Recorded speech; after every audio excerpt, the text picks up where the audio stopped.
Hey Fort Wainwright, it's Cole Keller, your Command Information Chief. Today I'm bringing you a video on the infamous 40-mile caribou hunt. That's right, it's coming up quick. August 10th is opening day, so we don't have a whole lot of time left. So I went out, I found an expert on hunting in Alaska. We sat down, had a conversation, and I got to ask all the questions that some of you might be afraid to ask. So if you like this video, make sure to comment below and give me any ideas on upcoming hunts, anything related to hunting and fishing in Alaska. I know you guys are out there recreating safely and responsibly, and we just want to make sure you have all the right resources, so enjoy.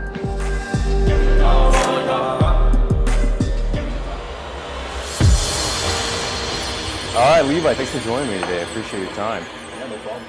All right, so what's your background and why do you know so much about caribou? Well, I love hunting. I've been hunting my whole life. We grew up in Idaho. But the Army stationed me up here in 2010, and I've been here ever since. I retired here. I teach hunter's ed, bow hunter, basic rifle, muzzleloader, and crossbow. I've hunted this herd, the 40-mile caribou herd, every year. In my other jobs, I work up there in that area a whole lot. And I'm very familiar with the territory, the terrain, and the way the herd moves, and what the activities that are surrounding during hunting season, especially when the herd is accessible on the road. Yeah. So have you hunted at all before you showed up to Alaska, or did you do a lot of your learning here? I learned about caribou here, but they're a lot like any other herd animal. You know, I elk hunted a lot growing up, so yeah. Elk hunting could be close to it. You just can't call in a caribou, though. You can't call a caribou, huh? That's right. They kind of, we'll get into this later, but I guess you just kind of catch them as they're migrating down kind of between the mountains, right? Yeah, this herd moves from Dawson, Canada, and two winters ago they went as far as Minto, and that's like towards the extent of their western edge of their historic range. So. And about how many caribou are we talking about here? How many are in the herd? They're estimating. So last I heard was between 30 and 40, 35, 45,000 right now. Wow, is that a good healthy number? That's the number they want to be at. Fishing Game has said that they've been putting this out in news releases that the carrying capacity of the range is about that. Very cool. Yeah.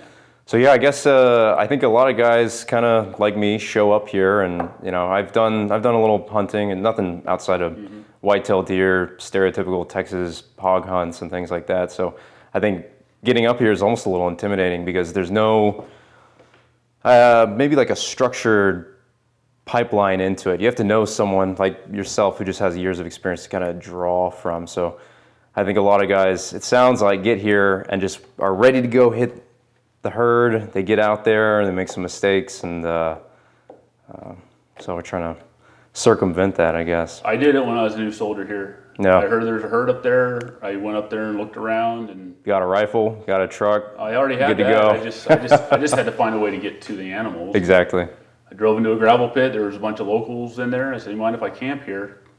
They're like, "Yeah, there's hundreds of caribou. There's plenty for everyone." And they showed me how to get to the areas where the caribou were. Yeah. It was great. All right, so we're gonna start bottom up. Yeah. Just the basics. We're gonna go through everything. So let's start with licensing, training requirements. So I show up to Alaska. I'm in the military. What do I need to go do to get a license? Well, you need to go to Fishing Game. Fishing Game should be your first stop. Any vendor in town will sell you a license, but they don't look at if you're qualified for the type of license you ask for. You know, if you're military, you're a non-military or a military non-resident. So a military non-resident follows non-resident hunting regulations, but their tags are different prices, and they fall under non-resident hunting rules. So it's almost kind of like a in-between. You're not a resident, but you're not a resident yet, but you still get some discounted tags, is that correct? So if you're not paying a non-resident rate, you're paying basically a resident rate, but it's a benefit that the state, I guess, gives to DOD personnel that are stationed here. So, you know, if you're non-resident and military non-resident, you cannot hunt in that first year Dall sheep, mountain goat, muskox, or brown bear / grizzly bear without a licensed guide, or your resident first line of kindred. That'd be your brother, a father, a mother, and they have to take you on the hunt. Okay. So yeah, so caribou over the counter. This tag for the 40-mile caribou hunt is a registration permit, and a registration permit just has different reporting requirements. So an over-the-counter tag that you would get, you just report at the end of the year. But a registration hunt has specific requirements based off the hunt. So That's right. So in the past, for the 40-mile hunt, they've made you turn in a piece of the jaw. You have to report within 3 days of harvesting. So if you go out on a long hunt with a bunch of friends, you got to have a way to report that within 3 days of your harvest. Because they're tracking the numbers, right? Because I think numbers. there are 1,000 for the year. Yes, They're allowed to be harvested. 750 this year for the summer. So Okay. that's the August through September hunt. And then the winter hunt usually starts end of October. Okay. And that quota is based off of how many are taken in the fall, summer hunt. But this year, 750 for the first part of the hunt. Bulls only for resident and non-resident. So in a registration hunt, you register for it and they give you the tag. There's no difference between getting that and an over-the-counter tag. It's got different numbers and different requirements on it. But you have to report and within those 3 days. And you're required to make sure that you know when it closes. So if you're in the field and it closes while you're in the field and you're harvesting an animal, you're still liable. So that's why it's good to have a way to communicate with someone in the back, in the rear, back here, with cell phone coverage and stuff like that. Gotcha. So you could be out there and people could just be going nuts for the first few days, get to the limit, and Alaska comes in and shuts down the hunt, but you got guys still in the field. So yeah. Sometimes they'll do like a 24-hour closure, or they'll say the hunt will close on this day at midnight. And usually if you're out there in the location where people are camping, someone's going to tell you. Word's going to get around. Yeah. Word's going to get around. Yeah. Okay. So we got how to get our permit. Now I know there's a lot of weird rules on land ownership. Different zones have requirements of arriving to the location, where you're allowed to shoot, where you're allowed to camp. Yeah. So this hunt, the three roads that can access this hunt is a Taylor Highway on the far east side of the state that goes between Tok and Eagle. And then the Steese Highway is the main one where most people go, and that's between Fox and Circle. And then the other one's the Elliott Highway, and that goes up to the Dalton Highway. Okay. That's basically the farthest western edge of where the animals usually are. Mostly during this hunt, they're either on the Taylor Highway or the Steese Highway. So the Taylor Highway and Steese Highway, there's multiple different agencies that manage it, and lots of private ownership. So you have state mining claims, and they have different rules. You have federal mining claims with different rules. You have federal lands. It could be Fish and Wildlife Service. It could be BLM. It could be National Park Service. And you also have Native Corporation land. And those are private inholdings for either private Native landowners or Native corporations own the land altogether and manage the land. So to find out where all these lines are, there's multiple different ways to find it. DNR, Department of Natural Resources for the state, they have a mapper, an Alaska mapper. You can find it online, or you can go down to the DNR office and talk to them. Okay. So that's probably the safest bet is to draw up some sort of plan. You're saying, I'm going to park here, I'm going to possibly take an off-road vehicle, or I'm going to walk off the road, and you can present that plan to them and they'll give you the green light. They won't give you a green light. They'll confirm if you're allowed to be on those lands, or they'll say these are where you can be. Yeah. BLM here in town, a lot of the lands that these animals are hunting on, the Steese National Conservation Area, the White Mountains National Recreation Area, and then in the 40-mile region on the 40-mile river off the Taylor Highway is a lot of BLM land too. And they have specific rules based off of management plans for each area. So they have georeference maps that tell you where you can and can't be and what size vehicle you can have. Perfect, yeah. The state, DNR, they have weight limitations, which are greater than federal lands. Federal lands have weight and width limitations, so those are tied together. And some places you have to stay on designated routes. And that's where you find out what land management agency or what entity manages that land. Then you go to that agency and you ask them for their tools. How do I navigate? How do I get to this location that I want to hunt? If you give them a mapped out hunt, typically you aren't going to have that, because I can map out a hunt as a new person. I know nothing about the ground other than what I looked at on the map. My hunt's going to change. So I would suggest you find an access point on a map, and then you look at the lands around that within the distance that you can drive in your vehicle. Gotcha. Yeah. And this is kind of a unique one to where I heard a lot of guys, you can just pull over on the side of the road, walk off the pavement, get a caribou, and then if the caribou are there, they're there. A lot of people go up early and scout. That just makes the caribou leave. It runs them around. They get scared. If the caribou are in the area that you're going to hunt, they can be on the road. Okay. The big thing about the road is that can get you in trouble. You know, state law, you cannot shoot from, over, across, or towards a road. So you need to make sure that you're off the trafficable surface. That's the way that it's stated in the state regs. But I don't know how they define it. Basically, I tell people, if they ask, in general, if you can't drive on it safely, is off the trafficable surface. So if you step off the shoulder, you should be all right. All right. But there are curves in roads, and big turns, and you got to make sure you're not shooting. You're not shooting back over that turn. Yeah, that's good. Yeah. So you go out, you've got your route planned, you know the rules. Off-road vehicles. What percentage of people use off-road vehicles? Because I know a lot of people kind of go around, like we were talking about, just off the side of the road. How many people are taking side-by-sides or four-wheelers back? I don't know a number. I would say at least 75% of the people really are mounted on something.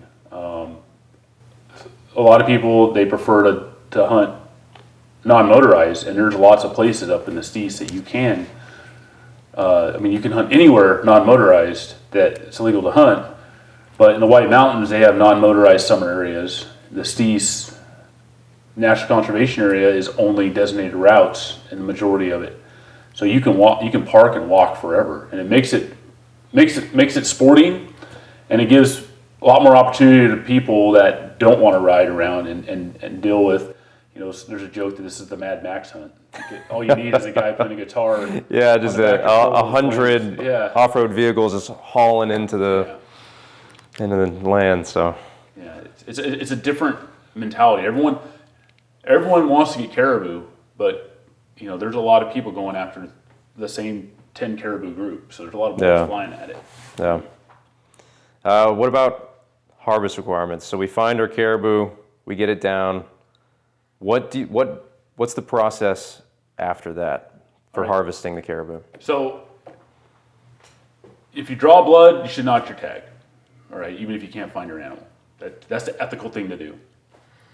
But all right, so if you shoot an animal and it's down, you go up there and confirm it's your animal, you're required to validate your harvest ticket before you leave that animal. So I recommend to everyone, you walk up to your animal, you high five, get some pictures.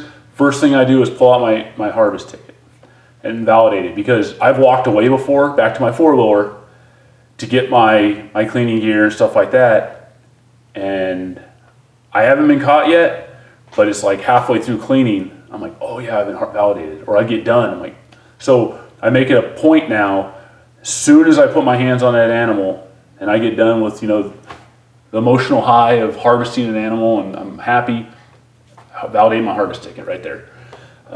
And for Alaska, it has a month and a day on the regulatory year ticket. And you have to it's in a V, so you have to take out that entire V notch. You can't just put a slit in it.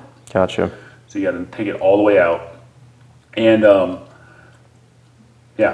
so that's done. This is a summer hunt.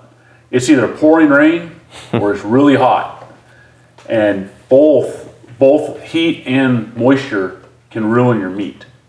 So the first thing that you need to do is get the meat cool. And the only way to do that, those caribou hides, they hold a lot of heat in there. I've harvested caribou in the winter at -20. I've gotten them home, and I start pulling the hide off, and it's still warm. Wow. This is hours later, sitting on a snow machine trailer. Yeah. Or in the bed of a truck. So the animal the meat needs to be cool, clean, and dry. So I always carry some type of plastic or something I can lay on the ground, or a tarp or something, and I have clean game bags. Start pulling the quarters off, put them in the bag, put them on the tarp so they're not getting dirt on it, so I can take care of my meat.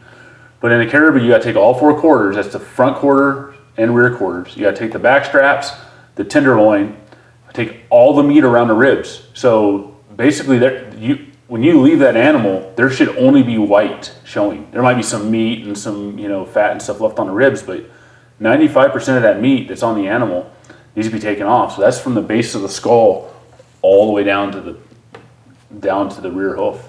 Gotcha. So the neck meat's important, and you also have to leave evidence of sex. Proof of sex. Only. That's right. Yeah. Proof of sex has to be naturally attached to the quarter.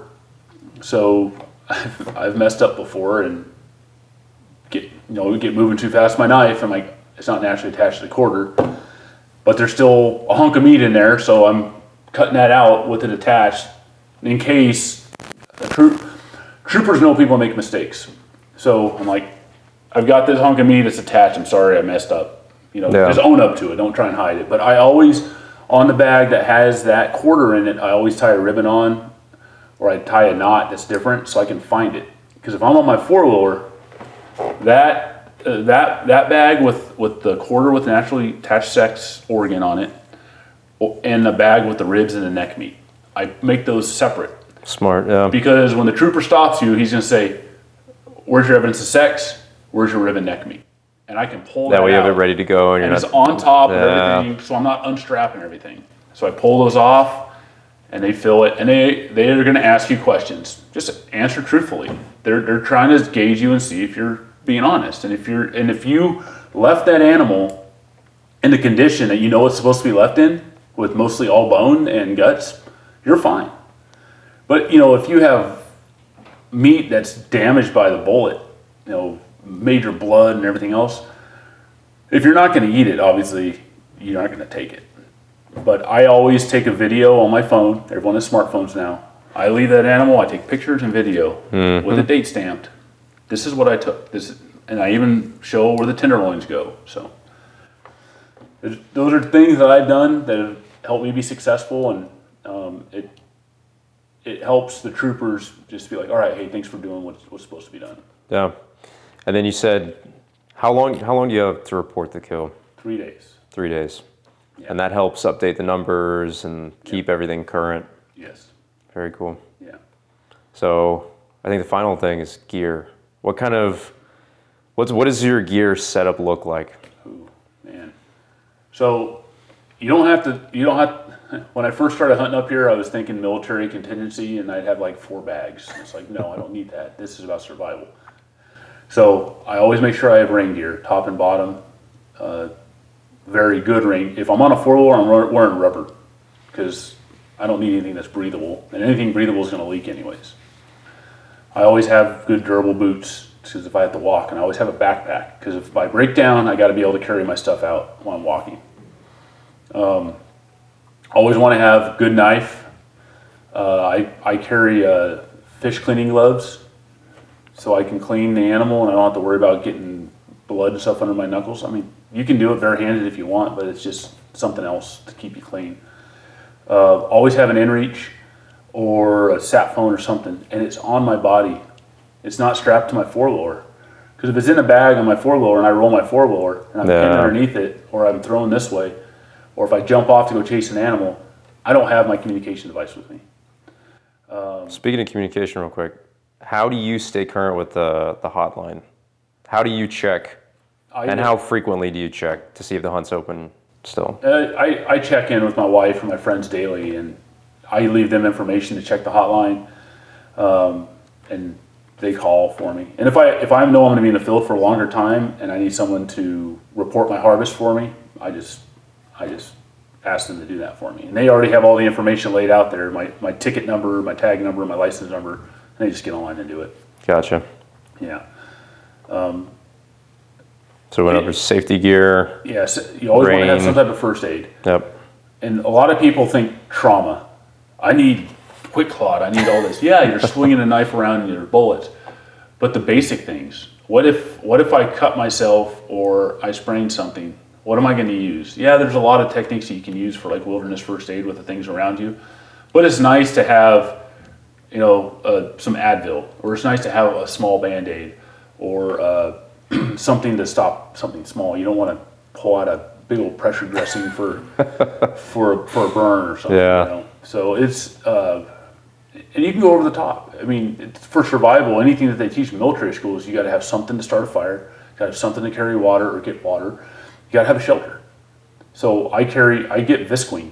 So it's just basic, a roll of plastic, and I get like a 10 by 12 section, or a tarp, and I carry it on my quad, and I always have something to tie it with. So I'll either have bungee cords, or I'll have 550 cord.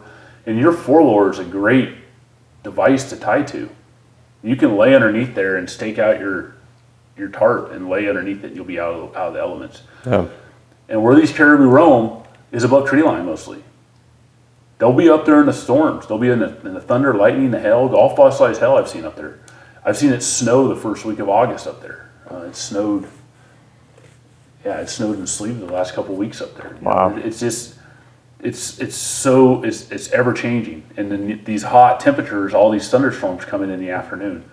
So you just got to be aware of what's going on around you. I know everyone wants to get a caribou, but I've always told myself I'm not going to die for an animal. I don't have to have that animal. Yeah. Yeah.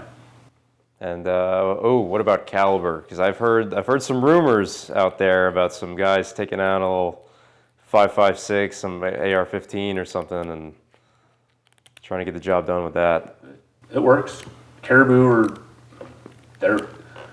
they drop with anything. I mean, it's about bullet placement. But where your bullet hits. But you got to look at the type of bullet you're shooting. If you're shooting a green tip out of a military style firearm, it's going to have full penetration, go straight through, so you're going to pass through. So where's that bullet going? You're not going to have a blood trail. So if you need to follow a blood trail, you're not going to have it. Exactly, yeah. So I like to use like partition bullets. Barnes triple shock is a good bullet to use. I've killed about every animal in Alaska with it. They're great bullets. But you want something that can penetrate and leave you enough of an exit wound to leave a blood trail, especially with like a moose. Caribou are smaller. It's a little bit easier to take them down with a smaller caliber. But some hunts have magazine size restrictions and caliber restrictions based off the type of animal. So caribou depends on where you're hunting at. 40 mile, I don't have the regs in front of me, I wouldn't know, but I always tell people if you're hunting Alaska game, you stick with 30 caliber, you're probably pretty good to go. Cool. Yeah. So any other questions I have, where can I go to Fish and Game? Can I just walk in the office and start asking a bunch of questions? Go to College Road during the business hours. They've got people that are trained and proficient in answering your questions at the front desk, and they'll help you understand the regulations. However, the troopers are the ones that enforce the regulations. So Fish and Game, they write the regulations, but the troopers enforce it. And the regulation book that we have, that they give us, are the footnotes. So they have this huge, Gotcha, yeah. like Atlanta phone book size statutes that they're enforcing, and we get the footnotes of it for our regs. So if there's any question in your mind that something you're going to do is illegal, I would ask the question first. I would go find out. But in general, we know the troopers know most people are trying to do the right thing. It's when we assume or we do it because someone else is doing it that's been here before. That's where the problem comes. Yeah, what's some common, so for the guys that have been doing this for a couple of years, or maybe they were stationed in Alaska a few years ago, now they're coming back, what are some common mistakes you see out there from guys who are a little more seasoned? Been around a little bit longer. Well, yeah. Rules change. So there's new access rules. BLM lands, there's different rules for trails and stuff. State lands, they just issued some new off-road vehicle rule stuff too. Native lands have been being conveyed all up and down the Taylor and the Steese highways and from the federal government. So if you thought you could hunt there before, you might not be able to hunt there now. rules might have been in place when they were here before, but they weren't enforced. But now they are enforced. So I recommend anyone that comes back or is going back out, even if they went out last year, to look at where they're going to be and find out. There's a lot of social media groups that focus specifically on this hunt. Once you weed through all the trash in there, you can find some good information, or actually information that you can research more to get more information or ask those questions. You know, a big thing that gets people in trouble out here is these caribou are in herds. And when everyone's going after the same group of caribou, there's a lot of people shooting at them. And there's a lot of caribou that get wounded or killed that no one claims because everyone wants that massive bull, that big bull. Yeah. And everyone's shooting at that one bull, but all the caribou around them are getting hit or wounded. And it sounds worse than what it is, but when one animal is left on the ground and no one claims it, that's an accident. When multiple on these big hunts, multiple are left on the ground, that's just neglect. That's negligence. And the locals that live up there and the people that rely on that food to subsist and survive, they see this, and the perception from that is these people come up here, they don't live here, they aren't going to stay here. Doesn't matter if it's military, doesn't matter if they're out of state, or if they've just never hunted there and they don't live in that area. They might live somewhere else in the state. The perception is hunters are bad. Yeah. So we want to make sure that we're doing our best to take care of the resources there, and we want the people that see it to see that we're trying to do the best we can to take care of that resource and respect it. Because there's a lot of non-hunters out there, but they're not anti-hunters, and they're on that fence. And when you start giving them a reason to cross over that fence, you want them to cross over to pro-hunting. You don't want to give them a reason to cross over to anti-hunting. Anything else you can think of? Not really. It was a pretty good foundation. Yeah, I think that's a lot to chew on right now. Yeah. And yeah, but I would recommend, if no one's taken hunter's education in a Western state, that they take it here in Alaska. There is a requirement to have hunter's ed under your belt in the units around the big population centers if you're under a certain age. So when they go to Fish and Game, they need to find out if their hunter's education requirements meet what Alaska has. Yeah. Yeah, and they also have classes. Like right now, there's going to be a class on moose hunting that Fish and Game's putting on. Teach you how to call, meat care, all that stuff. They have all kinds of classes. Nice. So there's an education tab that you can use on their website, and it can teach you all kinds of stuff. So they host free courses on even like the mechanics of the hunt. Mm-hmm. Very cool. They have flyers at Fish and Game of how you can tell the difference between a male and female caribou. That's right, yeah. And they have really good research. I mean, not only for caribou, but they have it for moose, how to tell the width of a moose, antler spread, sheep, goat. They have booklets on it, and you can get them and put them on your phone and read them while you're out there. Yeah. Nice. Well, I appreciate you taking time out of your day to come do this. Yeah, no problem. And I guess you'll be out there. Yep, I'll be out there, work and play. Nice. All right, man. I appreciate it.